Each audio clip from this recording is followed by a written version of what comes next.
कैसे यूथ इस उस लेवल पे पहुंच चुके हैं that they are destroying their own lives. इस टॉपिक पे मैंने पहले भी एक वीडियो बनाई है and because this topic is so much important for India also and also for everybody. See, अगर हम लॉजिकली भी बात करें, इंडिया डेमोग्राफिक डिविडेंड पे है। इंडिया की मैक्सिमम पॉपुलेशन का एज ग्रुप क्या है? 16 और 64 के बीच में। मतलब यूथ ओरिएंटेड ज्यादा पॉपुलेशन है अब इंडिया की। सबसे इजी क्या है इंडिया को डिस्ट्रॉय करना? यूथ को डिस्ट्रॉय कर दो। तो सबसे इजी तरीका क्या होता है? ड्रग्स। आप Punjab, Himachal, north eastern states में जब आप देखो, ये कुछ ज्यादा ही बुरा हाल है।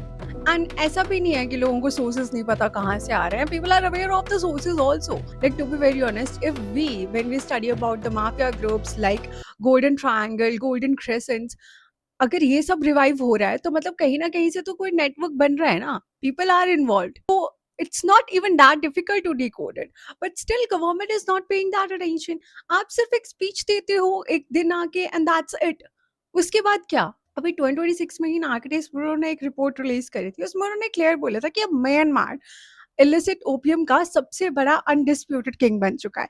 पहले क्या था? Afghanistan was in that position, but Myanmar तो बहुत ही पास है हमारे इंडिया के। अफगानिस्तान में क्योंकि 2021 में तालिबान आ गया था, तो उसके बाद जस्ट बिकॉज उन्हें इंटरनेशनली रिकॉग्निशन चाहिए थी और इंटरनेशनल प्रेशर भी क्रिएट हो रहा था, तो उन्होंने इलिसिट ओपियम की प्रोडक्शन ही कम कर दी थी, या ऑलमोस्ट यूं बोलूं कि बंद ही कर दिया था।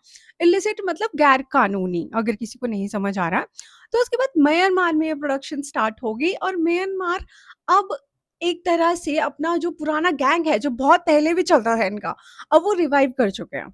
ठीक है, तो अब India is in a position where India is sandwiched between golden crescent and golden triangle. Golden crescent is a group of Afghanistan, Pakistan and Iran, and golden triangle is that Myanmar वाला group. Let me make it very clear to all of you, geopolitics में कुछ भी ऐसे ही नहीं किया जाता।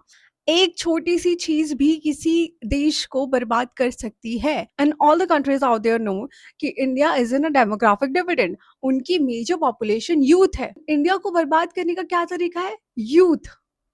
Youth को drugs के लिए लगा दो। म्यांमार के पास अपने रीजंस हैं ये सब कुछ करने के।